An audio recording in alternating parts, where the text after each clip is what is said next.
saúde, com a paz do Senhor. Amém. Você que trouxe esse livro das revelações.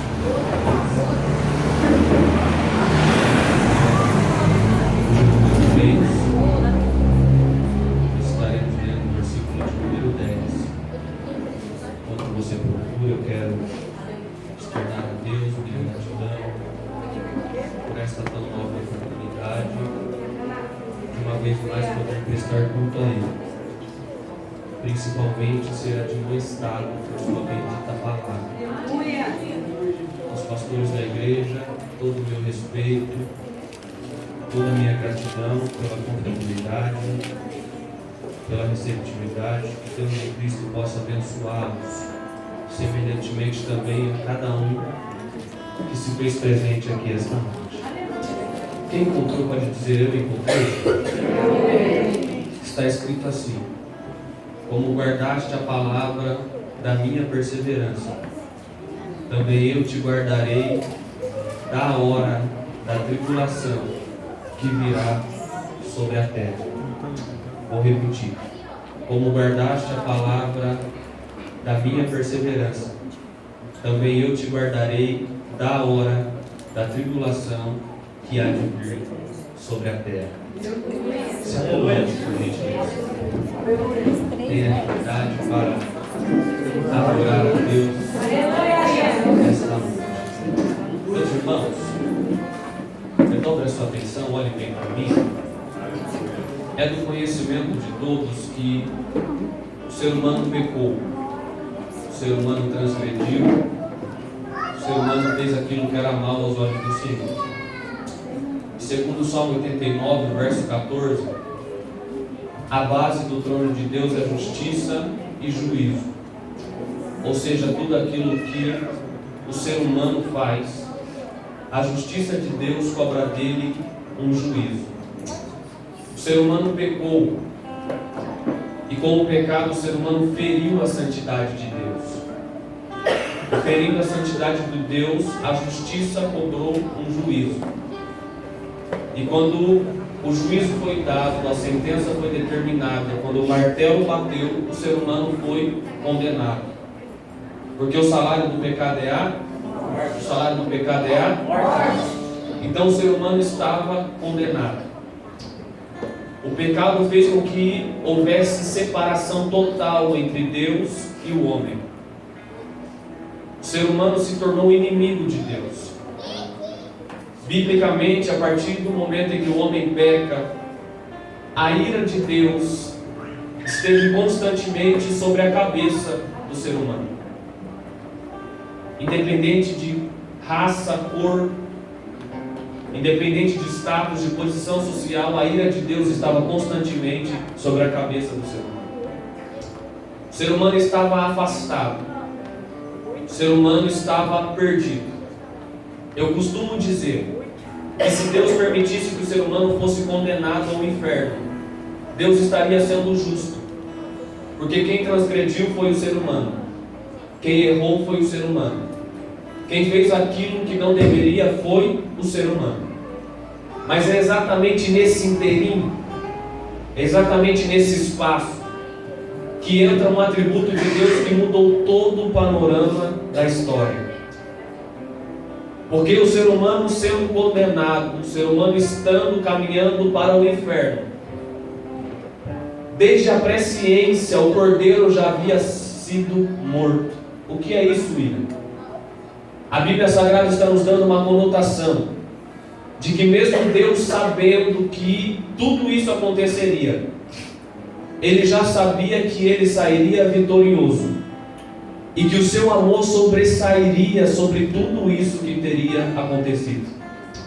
Porque o que mudou o panorama da história do ser humano foi o amor de Deus. Quando Jesus veio à terra, todo o amor do Pai se encarnou. Jesus ele veio à terra com um único objetivo. Jesus ele não veio perder tempo, passar apenas um espaço de tempo na terra, não. Jesus ele vem com um objetivo. E o seu objetivo era ir até a cruz. Porque a cruz é a nossa vitória. Jesus, nos seus relacionamentos, nos seus diálogos, ele sempre tentava explicar para aqueles que o ladeavam que ele desejava a cruz. Tanto por alegorias, quando ele dizia que era necessário que o grão de trigo morresse. Porque se ele não morresse, ele viveria para sempre na solidão. Mas quando ele morresse, ele geraria outros. Tanto por alegorias, quando ele dizia que o bom pastor dá a sua vida pelas ovelhas. Mas ele também falava claramente, diretamente, dizendo que ele desejava ir até a cruz. Porque quando Jesus estava no alto da cruz, ele estava fazendo a obra redentora. A palavra redenção significa comprar de volta.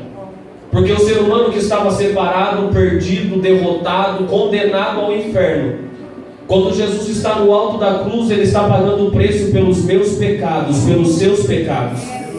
O que segurou Cristo naquela cruz não foram os romanos. O que segurou Cristo naquela cruz não foram os escravos. O que segurou Cristo naquela cruz não foram os cravos nos pés.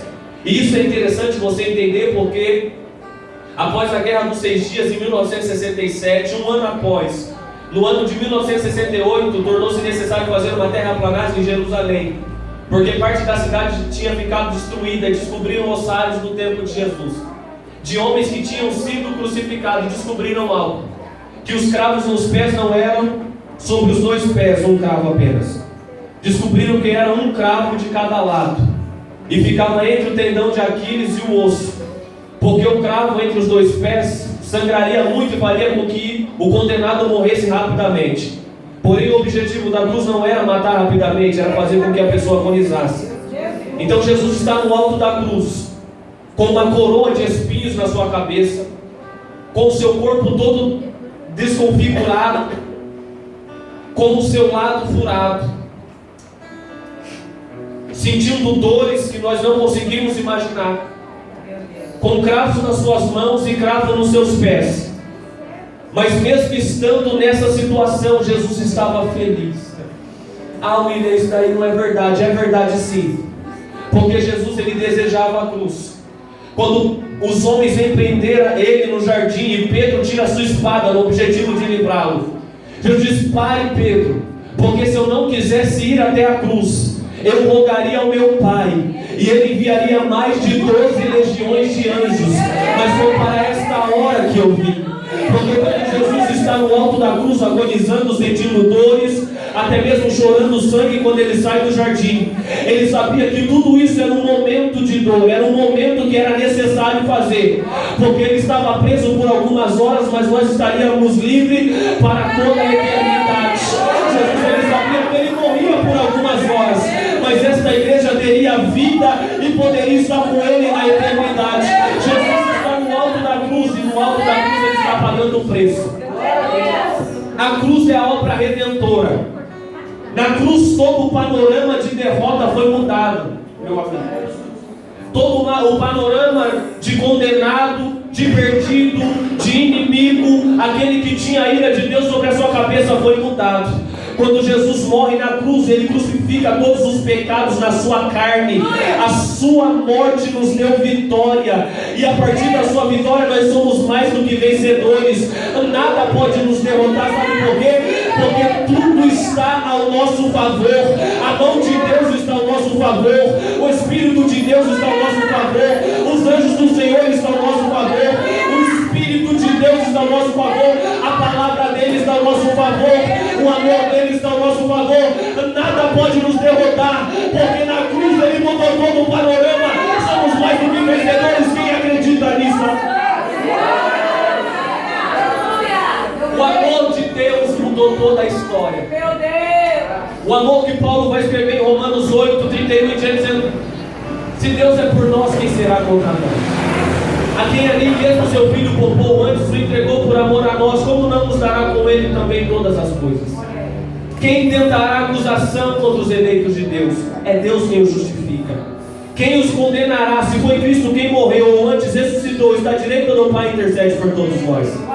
Quem nos separará do amor de Cristo? A tribulação, a nudez, a espada, a fome, como está escrito, por amor a ti somos entregues à morte todos os dias, fomos reputados como ovelhas ao matadouro, mas em todas estas coisas somos mais do que vencedores por aquele que nos amou, porque eu estou certo de que nem a morte, nem a vida, nem os anjos, nem principados, nem potestades, nem o presente, nem o porvir, nem qualquer outra criatura poderá nos separar do amor de Deus que está em Cristo Jesus, o nosso Senhor.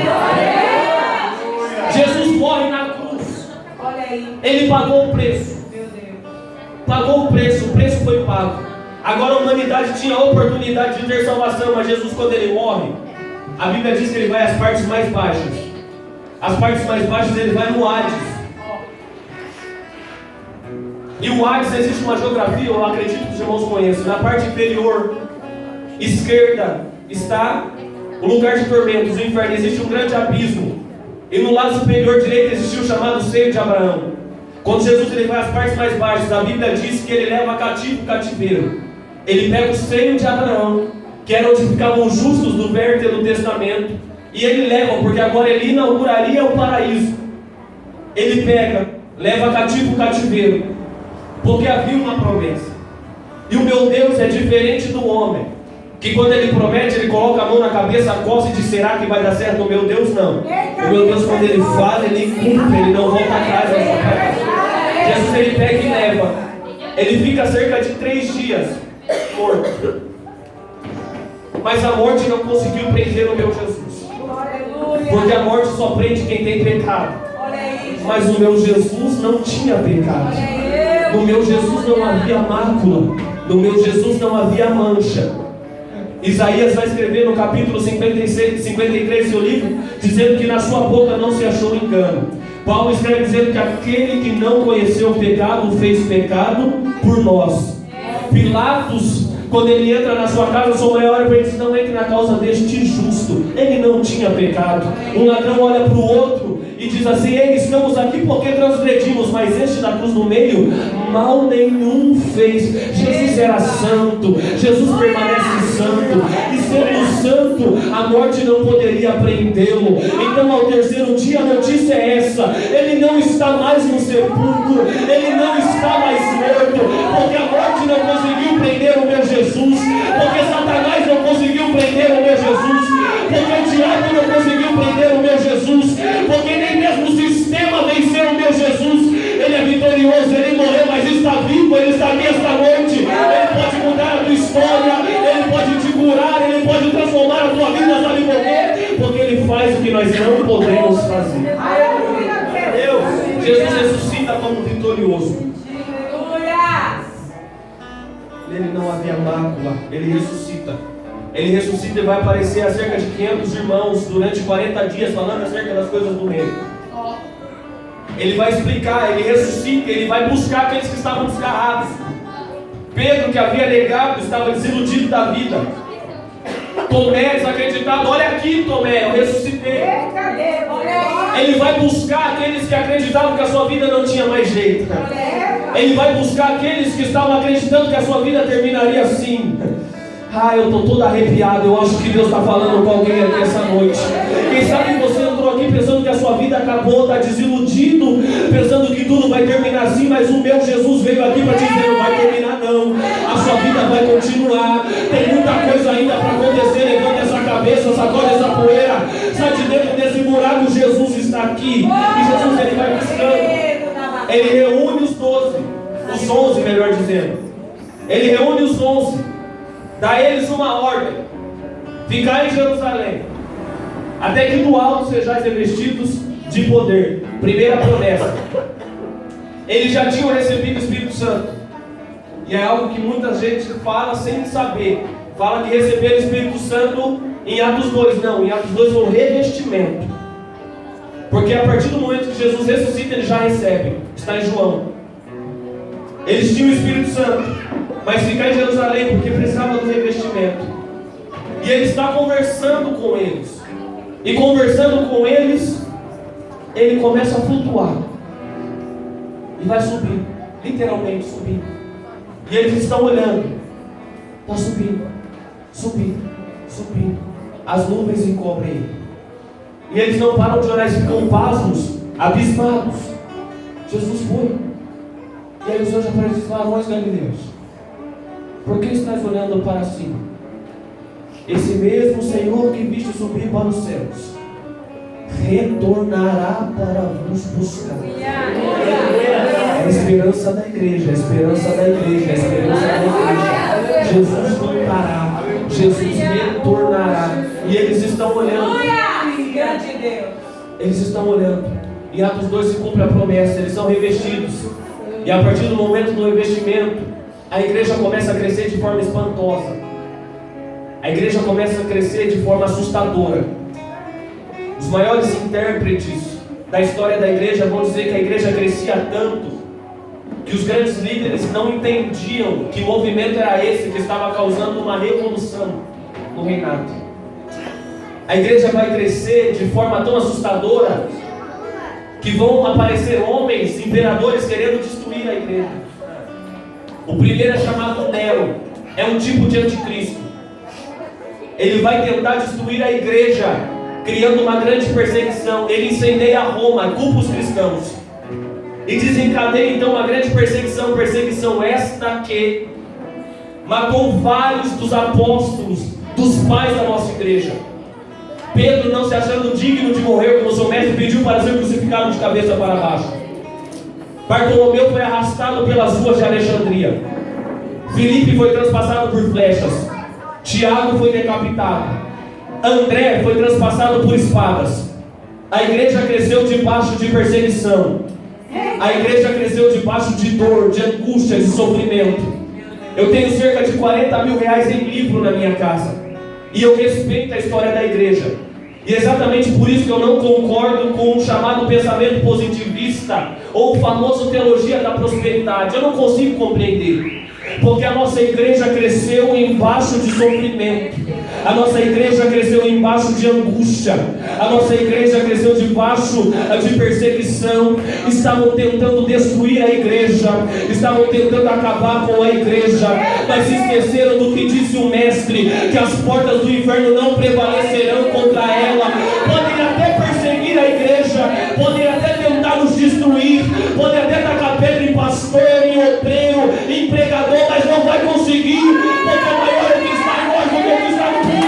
Ninguém pensa a nossa igreja. A igreja é vitoriosa. A igreja é vitoriosa. A igreja é vitoriosa. A igreja cresce.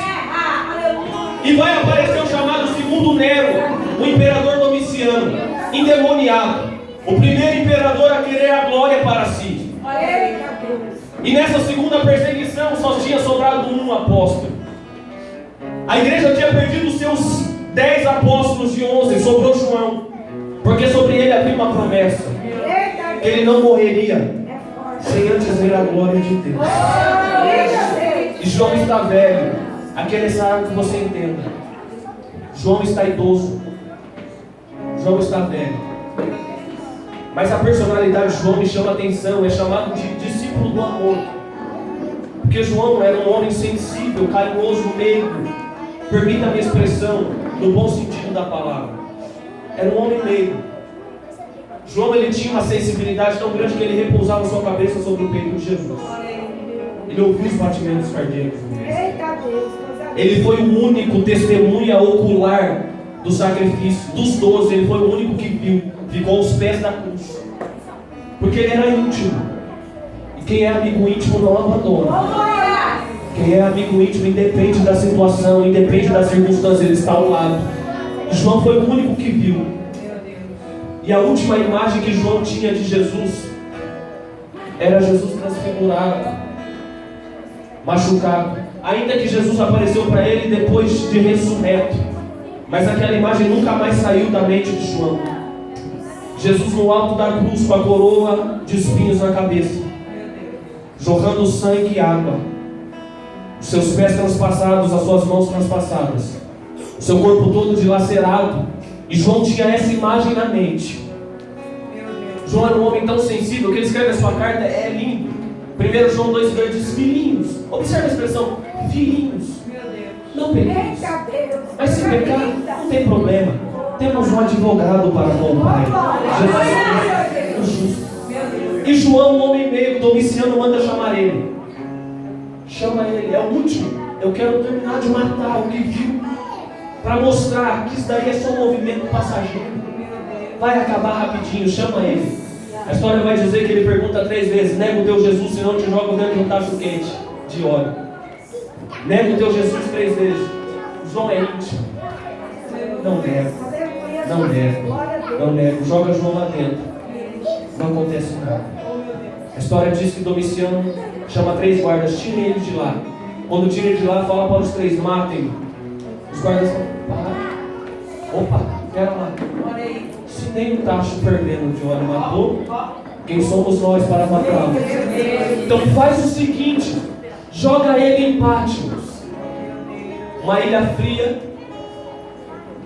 rodeada de bestas feras, onde os psicopatas, os sociopatas, aqueles que psicologicamente a sociedade não conseguia controlá-los, eram jogados lá para que se matassem ou morressem com problemas de saúde. Pega um homem meigo, que a sua vida inteira ele doou por pessoas. A mensagem de João era a mensagem do amor, da cruz de Cristo. Era uma mensagem de caridade, de entrega. Não era uma mensagem de ódio. Mesmo assim, joga esse homem lá, junto com bandidos. João está passando por uma baita crise existencial, porque os grandes escritores vão dizer que ele já desejava a morte. Ele não suportava mais tudo que estava acontecendo. Ele desejava estar com o mestre, porque ele viu toda a sua família morrendo na perseguição. Ele viu irmãos morrendo, e não eram mortes comuns não. Esquartejavam, espalhavam os pedaços pela cidade, para ser exemplo aos demais. Com seus corpos em chamas, os cristãos iluminavam as cidades romanas. Eram perseguições terríveis. Abriam a barriga das grávidas, tiravam o bebê e colocavam um gato vivo. A perseguição era horrenda e João estava pasmo com isso, desejando estar com Jesus. E ele escreve Apocalipse no capítulo 8, diz: eu, João, irmão vosso. Quando ele diz irmão vosso, ele está dizendo o seguinte: eu sinto a mesma coisa que vocês têm. Eu tenho o mesmo sentimento que vocês. Aquilo que vocês passam, eu também passo. Aquilo que vocês sentem, eu também sinto. Eu sou vosso irmão. Eu estava em Patmos. E quando eu estava em Patmos, o céu se abriu sobre mim. Aleluia! Porque as crises que nós passamos nas nossas vidas, porque os momentos de dor, de sofrimento e de angústia que nós passamos, porque toda essa tempestade de sentimentos e de dificuldades que nós temos nessa vida não são capazes de fazer com que o céu se feche para nós. Independente do que você está passando, independente da sua situação, independente do seu coração, o céu está aberto para você. O véu já foi rasgado de cima para baixo. O véu se rasgou de cima para baixo. Sabe por quê? Porque a iniciativa de se relacionar com você veio de Deus. O amor veio de Deus. A salvação veio de Deus. Tudo aquilo que você precisa vem de Deus. O céu está aberto, basta você querer subir. E ele diz: eu, João, irmão vosso, estava em Patmos, e o céu se abriu. A última imagem que ele tinha de Jesus era essa: preso na cruz, dilacerado, transfigurado, sofrendo. Um Jesus que num raciocínio humano, num raciocínio terreno, estava derrotado. Mas ele diz: e eu me virei para ver quem falava comigo. E eu vi entre 7 castiçais, com 7 estrelas nas suas mãos. O seu cabelo era branco como a lã, o seu rosto brilhava como o sol que resplandece na sua força. Os seus olhos são como chama reluzente. Da sua boca saiu uma espada aguda de 2 gumes. No seu peito havia um cinto. O seu pé como latão reluzente. E o seu nome é poderoso, Rei dos Reis, Senhor dos Senhores. Alfa, Ômega, o poderoso é Jesus. Ele morreu, mas ele está vivo, ele é vitorioso. Quem sente a presença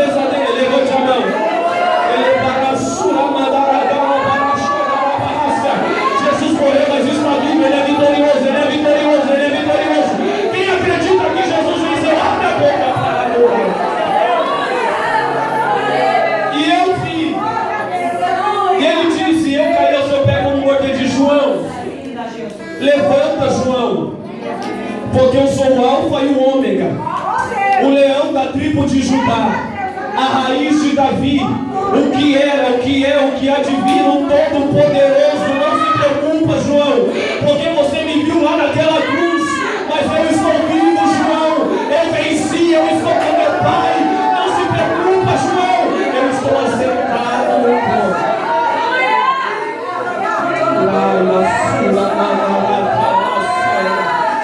Sinta a presença de Jesus que invade esse ambiente. O nosso Jesus é vitorioso, o nosso Jesus é vitorioso, o nosso Jesus não está derrotado, o nosso Jesus não ficou naquela cruz, o nosso Jesus não ficou preso pela morte, o nosso Jesus ressuscitou, o nosso Jesus venceu, e se ele venceu a gente também vai vencer, e se ele ganhou a gente também vai ganhar.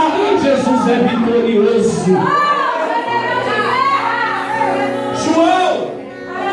Escreve tudo, João. Tudo que você vê. Escreve as cartas para as 7 igrejas da Ásia. João escreve, porque bem-aventurado é aquele que lê e que ouve as profecias desse livro. Escreve tudo, João. João vai escrever as 7 cartas para as igrejas da Ásia. Quando ele termina de escrever as 7 cartas, ele disse: eu, João, vi. Os anjos clamavam uns para os outros. É uma adoração com 4 fatores: Santo, Santo, Santo. Santo é o Senhor dos exércitos. Santo, Santo, Santo. Santo é o Senhor. São 4: Santo é Deus Pai, Santo é Deus Filho, Santo é Deus Espírito Santo, e Santo é o Deus Trino, o Senhor dos exércitos. Santo, Santo. Os anjos clamavam uns para os outros, como quem olha um para o outro, olha para o trono e diz: ele é santo, santo, santo, santo é o Senhor dos exércitos. Os anjos estão clamando um para os outros. Mas quando João escreve isso, aproximadamente 100 anos depois de Cristo.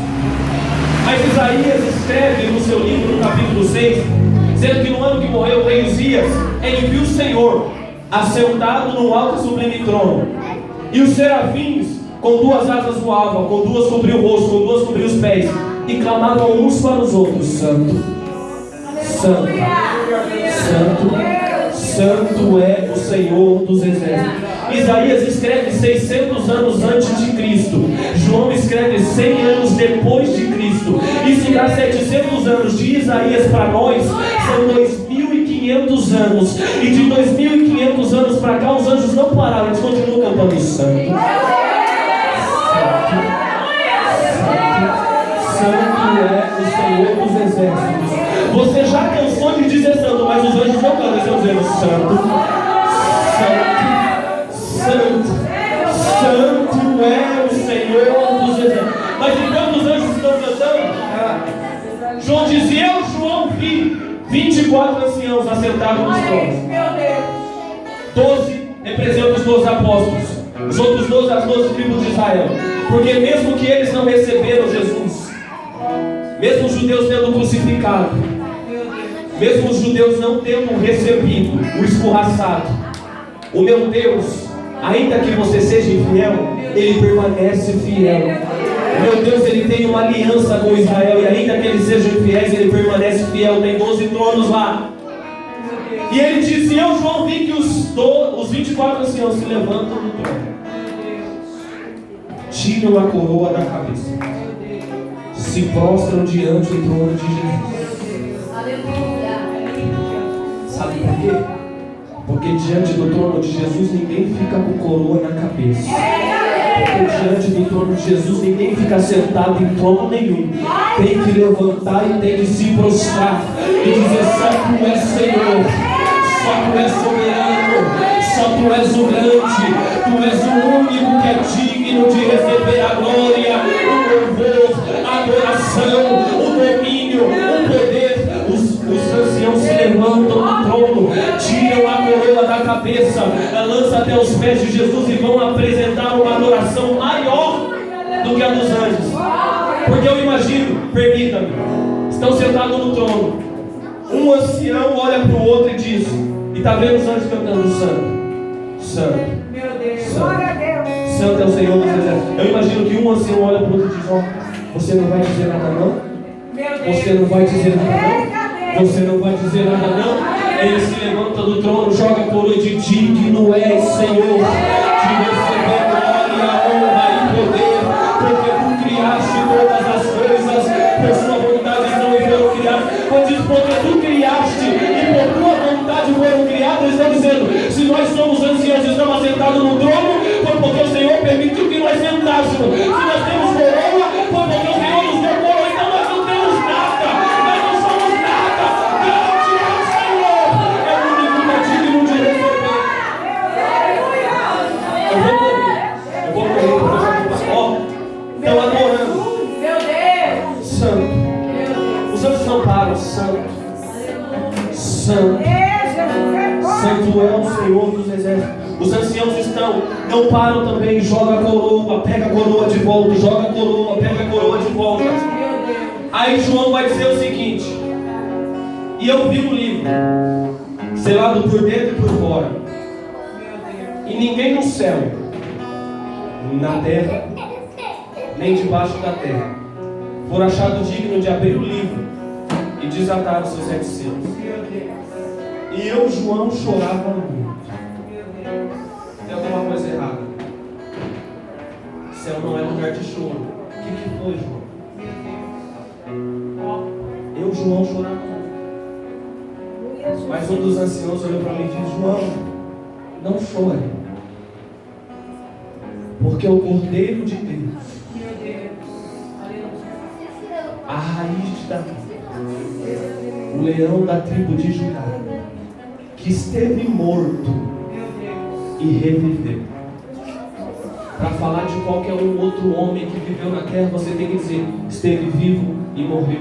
Grandes imperadores estiveram vivos e morreram. Grandes pregadores estiveram vivos e morreram. Grandes reformadores estiveram vivos e morreram. Grandes guerreiros estiveram vivos e morreram. Mas para você falar do meu Jesus é diferente. Tem que dizer que ele esteve morto, mas ele está vivo. Ele esteve morto, mas a morte não venceu ele. Ele esteve morto, mas o pecado não venceu ele. Ele esteve morto, mas o mundo não venceu ele. Ele esteve morto, mas o inferno não venceu ele. O nosso Jesus é vitorioso. Ele está dizendo: João, não chora não. Chora não, João, porque o Cordeiro de Deus, que foi imolado na cruz do Calvário, ele é digno de abrir o livro e de desatar os seus 7 selos. E quando ele diz isso, e eu vi, quando o Cordeiro de Deus me diz: João, vem e vê.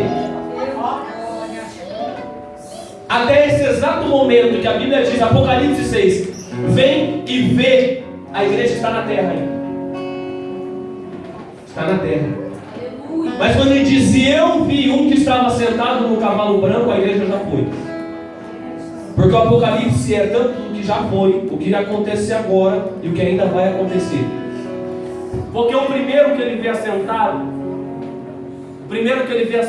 sobre o cavalo branco, assentado no cavalo branco, não é o Cristo, é o anticristo. Porque ele diz: está sentado no cavalo branco, há uma coroa na sua cabeça, um grande arco na sua mão. Porque nesse interim entre o vem e ver, e ele disse: estava sentado, a igreja foi, porque o arrebatamento é uma realidade. Paulo escreve em 1 Coríntios 15, 51 em diante, dizendo: este aqui vos digo um grande mistério. Na verdade, nem todos dormiremos, mas todos seremos transformados, num momento, num abrir e fechar de olhos, ante a última trombeta, porque a trombeta soará e os mortos ressuscitarão incorruptíveis. Porque convém que isso que é mortal se vista da imortalidade, isso que é corruptível se vista da incorruptibilidade. Porquanto que isso que é mortal se vestir da imortalidade, isso que é corruptível se vestir da incorruptibilidade. Então cumprir-se-á a palavra que está escrita: tragada foi a morte na vitória. Onde está, ó morte, a tua vitória? Onde está o inferno, teu aguilhão? O aguilhão da morte é o pecado, a força do pecado é a lei. Mas graças a Deus que nos dá vitória por nosso Senhor e Salvador Jesus Cristo. Paulo ainda escreve em 1 Tessalonicenses 4, 16, 17, 18, dizendo que dada a palavra de ordem, o mesmo Senhor descerá dos céus com alarido e voz de arcanjo, trombeta de Deus. Os que morreram em Cristo ressuscitarão primeiro, e nós que ficarmos vivos seremos transformados, arrebatados seremos, e estaremos para sempre com o Senhor nos ares. Entre o ver e ver. Meu Deus. E eu vi, entre a palavra do Cordeiro e a palavra de João, a igreja é levada. Arrebatamento. A palavra arrebatamento significa arrancar a força. Porque esse teto não vai conseguir te prender. Porque essa atmosfera não vai conseguir te prender. Porque não tem demônio, não tem diabo, não tem nada que consiga te prender. Quando o noivo vier nas nuvens, ele te pega aqui, te leva para lá, independe da... Ai, olha, entenda. Arrebatamento é o que? O noivo vindo buscar a noiva. Ele busca a noiva nas nuvens. Não vai direto para o céu. Ele busca aqui e vai chegando junto. Isso é lindo, irmãos. Porque quando busca a noiva aqui, quando vai chegando no céu é de mãos dadas. Os anjos no céu estão cantando um hino muito difícil. Santo, Santo, Santo, Santo é o Senhor dos exércitos. Os anjos estão cantando isso, mas quando a igreja vai entrando, de mãos dadas com o noivo, a Bíblia diz que os anjos param de cantar. Meu Deus. Para de cantar, olha a noiva entrando com o noivo e diz: nossa, como ela é linda. Nossa, como ela é pura. Nossa, como ela é formosa. Porque a igreja não tem mácula. A igreja não tem ruga. A igreja não tem mancha. A igreja é linda, a igreja é pura, a igreja é vitoriosa. A igreja vai entrando como noivo no céu. E quando vai entrando, os anjos param de cantar. Porque agora quem vai cantar é a igreja. E não vai cantar como os anjos cantando santo, santo não. Que a igreja vai cantar é falando sobre o sangue que foi vertido na cruz do Calvário. Porque anjo nenhum pode falar da cruz, porque eles não tiveram privilégio nenhum com isso. Agora a noiva não. A noiva foi remida na cruz. A noiva foi salva na cruz. A noiva foi reconciliada pela cruz. A noiva foi restaurada pela cruz. Quando chega lá, a igreja vai cantar falando do sangue. Ó, bendita a cruz. A Bíblia diz que Deus se levanta do trono e aplaude. Porque só tem uma coisa que tira aplauso de Deus: é falar sobre a cruz, pregar sobre a cruz, amar a cruz. Se prega sobre tanta coisa, se fala sobre tanta coisa, se canta sobre tanta coisa, se esquecem da cruz do Calvário, se esquecem da nossa vitória, se esquecem que foi lá que Ele pagou um preço para que nós pudéssemos estar aqui dizendo: Deus, eu te agradeço, oh Deus, eu te adoro, oh Deus, eu te exalto. Foi na cruz do Calvário. A igreja entra, mas quando a igreja entra, ficou um caos na terra. Meu Deus. Fica um caos na terra. Porque sumiu um povo em Campinas. Meu Deus. Sumiu um povo em Hortolândia. Sumiu um povo em Sumaré. Sumiu um povo em Valinhos. Sumiu um povo em Vinhedo. Sumiu um povo em Minas.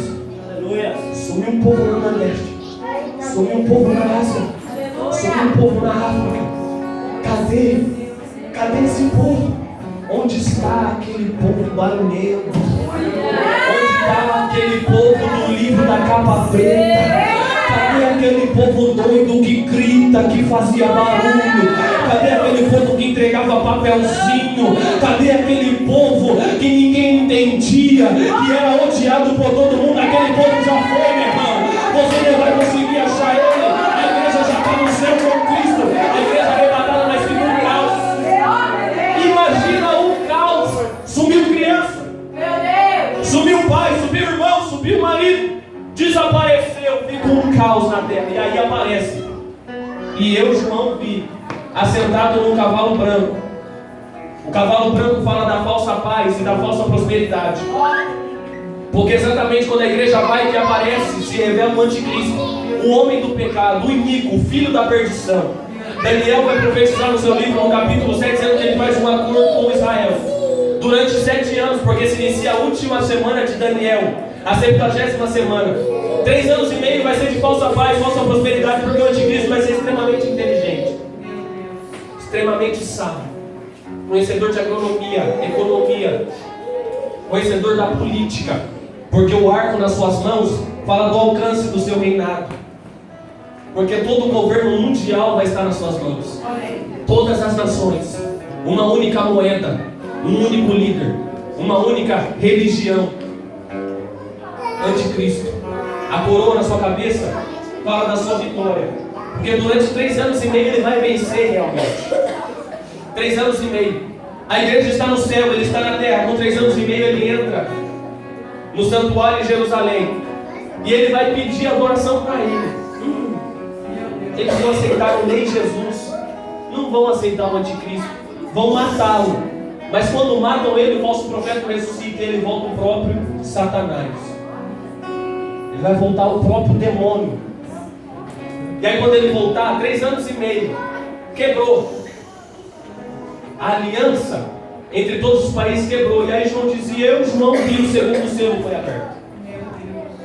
E eu vi um que estava sentado num cavalo vermelho. Havia uma grande espada nas suas mãos. E aí ele é dado uma ordem, tire a paz da terra. Porque pensa, era um único líder. Se a minha nação tinha um problema com a sua nação, ele intermediava. Agora o único líder morreu e voltou doido. Então eu não tenho mais pacto nenhum com você. Se eu tenho problema com você, eu vou contra você. Guerras. Se cumpre a profecia. Reino contra reino. Nação contra nação. Filho contra pai. Guerras.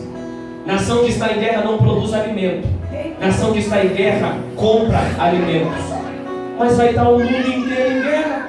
Onde vai ter comida? Aí a Bíblia vai dizer: e eu, João, vi um que estava sentado num cavalo preto. Havia uma balança nas suas mãos.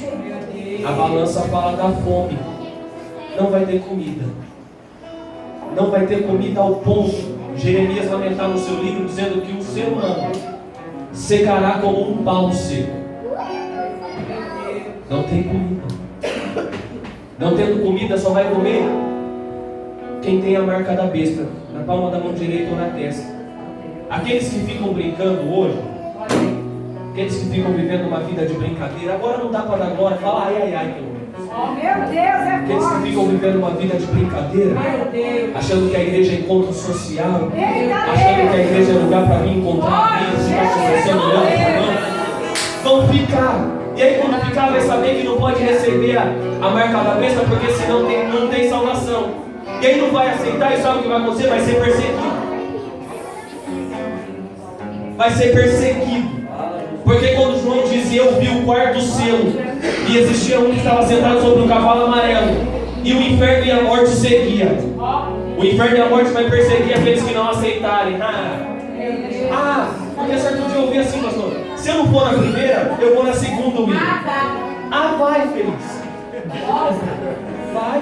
Você tem esse pensamento, vai mudar hoje, irmão. Eita, general de guerra! Porque vai perseguir e não vai ser uma perseguição comum. Pega uma pessoa, aceita a marca, não aceita, morre de fome. Aceita a marca, não aceita, morre de sede. Aceita, então corta um dedo, corta um braço, corta um pedaço dele, aperta, amassa, queima, afoga, faz um jeito dele aceitar. Não tem família, pega o filho, pega a mãe, pega o pai, dá um jeito, ele vai aceitar. Perseguição, a perseguição vai ser tão grande quando João dizia, eu vi o quinto selo. Eu vi milhares, a expressão bíblica é essa, me dá medo. Eu vi milhares vestidos de vestes brancas, porque ainda vai ter salvação na grande tribulação. Mas não vai mais por amor, vai por temor. Não vai por graça, vai ter que pagar com a própria vida. Milhares vestidos de vestes brancas, dizendo, Deus, até quando? Deus, não nos fará justiça. Deus, meu Deus, vai clamar por justiça. Mas quando eles estão clamando por justiça, o mundo está um caos, irmão. O mundo está um caos, o grande líder, guerra, não tem fome, tudo aquilo. Aí João dizia, eu vi, o sexto selo foi aberto. E o sexto selo me dá medo. Porque quando o sexto selo é aberto, ele dizia, esse céu que a gente vê se enrola como um livro. Esse céu que você vê se enrola. As estrelas caem na terra, como a figueira derruba os figos no chacoalhar do vento. As estrelas caem na terra. Quando as estrelas caem na terra, toda a geografia do globo é mudada. Tudo. Onde é norte fica sul, onde é sul fica norte, onde é quente fica frio, muda tudo. Augusto Nicodemos vai afirmar que isso vai mudar tanto que muitas pessoas vão morrer só nessa mudança climática. Com essa mudança, os homens vão estar tão desesperados que a Bíblia diz que eles vão desmaiar de terror, de ver o que está acontecendo, desmaia. A Bíblia diz que eles correm para os buracos nos montes e digam: cai sobre as nossas cabeças. O ser humano vai querer a morte. Uma estrela cai na fonte das águas, um terço se torna amargo, não vai ter água. E aí Jeremias lamenta no seu livro dizendo que a língua colará no céu da boca. Isso que a gente está passando não é crise hidrográfica não, mas daí é piada. Língua cola no céu da boca. As donzelas de Jeremias desmaiarão e morrerão de sede. As donzelas, aquelas que falam para os nossos jovens: é só um momentinho, vamos ali atrás, não vai dar nada, ninguém vai ver. E falam para as nossas jovens: é só um momento, você está perdendo seu tempo dentro da igreja. O que você está fazendo lá nesse dia? Desmaia e morre nas praças. E aí João dizia: eu vi quando o 7º selo foi aberto e houve silêncio no céu. Silêncio? Porque se você for agora no céu, os anjos vão estar cantando: santo, santo, santo, santo é o Senhor dos exércitos. Perdão. Mas quando é aberto o 7º selo, o céu fica em silêncio. Silêncio. Silêncio. Por que, William? Muita gente fala, pouca gente entende sobre essa passagem. Por que silêncio? Porque a abertura do 7º selo dá entrada à primeira trombeta. A trombeta é o nível máximo da ira de Deus derramado sobre a terra. Então, quando é aberto o 7º selo, todo mundo, até os anjos da igreja, todo mundo parece: nossa, o que vai acontecer agora? Meu Deus. Eu vou falar bem por cima, irmão. Já são 9h10. A pastora nunca mais vai me trazer aqui. Só para você entender. Só para você entender. Vou falar bem por cima sobre as trombetas. Porque é muita coisa. Já falei dos 7 selos. Tem 7 trombetas, 7 taças, 7 raios, 3 raios. Muita coisa. Eu não quero ficar para saber, porque eu vou subir. Mas vou falar rapidinho sobre as trombetas para você. Rapidinho. Em uma das trombetas a Bíblia diz que chove sangue e fogo. Quando chove fogo, queima toda a erva verde da terra. A expressão bíblica é essa, eu acredito na Bíblia. Toda a erva verde, árvore, grama, floresta, toda a erva verde. Tudo. Os maiores intérpretes da escatologia bíblica vão dizer que 1/3 da população morre apenas aí. Problemas cardiorrespiratórios, não tem fotossíntese, não tem oxigênio, morre. Chove sangue e fogo. O sol se abrasa, esquenta muito. Vai esquentar tanto que Jeremias lamenta no seu livro, dizendo que o olho, olha isso, o olho apodrece dentro das cabeças, de tão quente que é o sol, abrasa a pele dos homens. Você saiu no sol, queima, literalmente queima, mas depois que ele esquenta muito, ele apaga, e aí vai ser para sempre noite. A lua se torna em sangue. Cai uma estrela perto do grande rio Eufrates, libera 200 milhões de demônios, muito bonito. Rosto de homem, dente de leão, cabelo de mulher, corpo de gafanhoto, cauda de escorpião, o bater das suas asas é como carro de cavalo, e a eles é dado uma ordem: não faça mal a erva alguma, mas coma a carne de homens. E a picada do demônio faz com que a pessoa peça a morte, mas a Bíblia diz que Deus vai prender a morte. Sabe o que é isso? Pega a pessoa e ela quer morrer, toma veneno, dá um tiro na cabeça, se joga de um prédio, dá um jeito, se enforca, quer morrer, não morre, fica agonizando, o demônio tentando comer a carne dele. Essa é a situação da terra. Não vai ter comida. A Bíblia diz que as mães cozinharão os filhos, os homens comerão as carnes uns dos outros. A terra está um caos. A terra está terrível. Mas enquanto a terra está assim, a igreja está no céu com Cristo. Tu não deu glória porque tu não tem essa esperança. Enquanto aqui, gente, tem demônio perseguindo, atacando, comendo, caindo estrela, tudo um caos, a gente está no céu com Cristo. E a Bíblia vai dizer ainda que é bodas do corpo, é casamento, irmão. O noivo vem buscar a noiva. Teve a cerimônia e agora sabe o que a igreja está fazendo? Está sentado. Porque todo bom casamento tem que ter comida depois, né? Parte que eu gosto. Tem que ter comida. Em todo bom casamento que tem festa, tem comida, tem que ter um fundo musical. E o fundo musical no céu é os anjos cantando o santo. Santo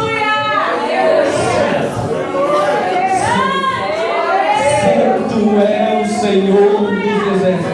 Mas está lá no céu. E a igreja está confraternizando. É bodas, é casamento. Depois está todo mundo rindo, brincando. Eu vou querer falar com o Paulo. Ô Paulo, qual que é o espinho na carne, Paulo? Paulo, me conta como foi aquele dia lá. Eu vou querer falar com o Paulo. Vai estar todo mundo sentado na mesa, conversando. E aí, vou correr rapidinho. Apocalipse 12, 16. Quando é aberta a sexta taça, quando é tocado, é lançada a sexta taça, melhor dizendo. A Bíblia diz que o anticristo convence todas as nações do mundo que a culpa é de Israel. A culpa é desse povo miserável. A culpa é dessa raça infeliz. A culpa são desses malditos. E vai todas as nações do mundo contra Israel. Todas. De um minuto, irmãos, primeira fila. Primeira fila para acabar com Israel. Vai estar lá. Vem todas as nações do mundo. O mundo está um caos, mas vem todas. Porque vão dizer que a culpa é de Israel. Zacarias profetiza no seu livro dizendo que Deus derramará sobre eles um espírito de súplica. Porque eles vão ser tão perseguidos que 2/3 dos judeus morrem. Sobra 1/3, e esse 1/3 vai clamar: Deus de Abraão. Todas as nações, irmãos, Israel é do tamanho de Sergipe, é uma naçãozinha pequenininha. Vai o mundo inteiro contra eles. Cerca rapidinho, e quando cerca rapidinho, eles vão lembrar da aliança, do pacto de Abraão. Deus de Abraão, Deus de Isaac, Deus de Jacó. Eles vão estar clamando. A igreja no céu, ouvindo os anjos cantar Santo, Santo, Santo, Santo é o Senhor dos exércitos, conversando ali com Cristo, tudo bem, mas aqui na terra estão os judeus. Deus de Abraão, Deus de Isaac, Deus de Jacó, tem misericórdia de nós, Deus de Abraão. Vão estar clamando. E a igreja está no céu. A igreja está no céu. E os anjos estão cantando. Está aquela festa, comemoração. Meu Deus. Mas enquanto está lá, começa a chegar os ouvidos de Jesus. Deus de Isaac, Deus de Jacó. Ele começa a ouvir a súplica. Deus de Abraão, Meu Deus. Deus de Isaac, Amém. Deus de Jacó, Aleluia. Deus de Abraão, Deus de Isaac, Deus de... Eu imagino, perdoe o termo chulo. Jesus olhando para a igreja e diz: amada minha, pomba minha, noiva minha, vamos ali comigo, perdoe o termo, resolveu uma parada. Tá bom, vamos ali comigo. Eita. E aí Jesus vem descendo. Meu Deus. E aí já não é mais o capítulo 6 do Apocalipse, já estamos chegando no capítulo 19. Porque eu imagino, se tem uma guerra hoje, porque a Bíblia diz que todo olho verá. Todo olho verá. Na primeira volta de Jesus, ninguém vê. A igreja vai e só fica o caos. Na segunda, todo olho verá. Por quê? Se tem uma guerra hoje lá no Oriente Médio, TV, tablet, tudo aquilo. Agora todas as nações do mundo, irmãos, WhatsApp, televisão. Eu imagino o plantão Globo. William Bonner. Bom, irmãos, estamos aqui em Israel, porque vamos destruir essa nação de Deus. Vamos destruir esses malditos. Vamos acabar com essa raça. Tudo isso que aconteceu na terra é culpa dele. Vamos destruir. Mas enquanto o repórter está aqui, Jesus vem vindo. E quando Jesus vem vindo, a Bíblia diz que a terra cambaleia como um bêbado. Cambaleia, treme. A terra treme. O Criador está descendo. E aí imagina a cena, irmãos. Imagina a cena, está aqui o repórter falando, vai acabar, vai destruir. E quando está fazendo isso, treme tudo. O repórter faz assim, resplandece uma grande luz. O que é isso? Coloca a câmera lá. E quando coloca a câmera lá, ele vai ver aquilo que João escreve. E vem descendo um, assentado num cavalo branco. Aleluia. Mas não é aquele lá que tinha uma coroa na sua cabeça e um arco na sua mão. Esse que vem descendo, assentado num cavalo branco, ele vem com marcas nas suas mãos. E na sua coxa está escrito Rei dos Reis, Senhor dos Senhores. Atrás dele vem milhares e milhares vestidos de vestes brancas. Jesus vai voltar vitorioso. E todo olho verá, toda língua confessará que Jesus Cristo é o Senhor, para a glória de Deus. Para quem acredita? Quem acredita no que eu estou pregando agora? Vai 30 segundos para você orar. Tenta ler para a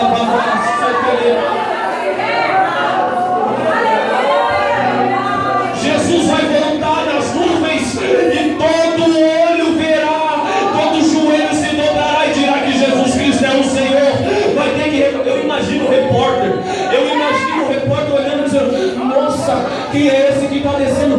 Foca, aproxima a câmera. O que está escrito na coxa dele? Rei dos reis, Senhor dos senhores. Eu só me lembro de um que um povo doido dizia que era rei. Eu só me lembro de um que o povo doido dizia que ele é Senhor. Só pode ser Jesus. Era verdade. Ele está vindo. Olha lá, é Jesus. Vai ter que confessar. Vai ter que confessar. É Jesus. E Jesus vem vitorioso. Esteja em pé para a gente.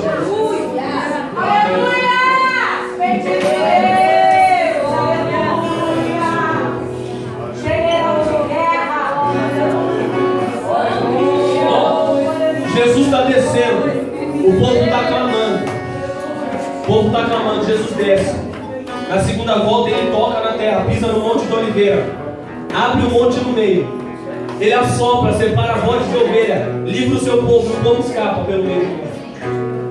E quando o povo escapa, o povo vai olhar para ele e dizer: que feridas são estas nas suas mãos? Que marcas são estas no seu corpo?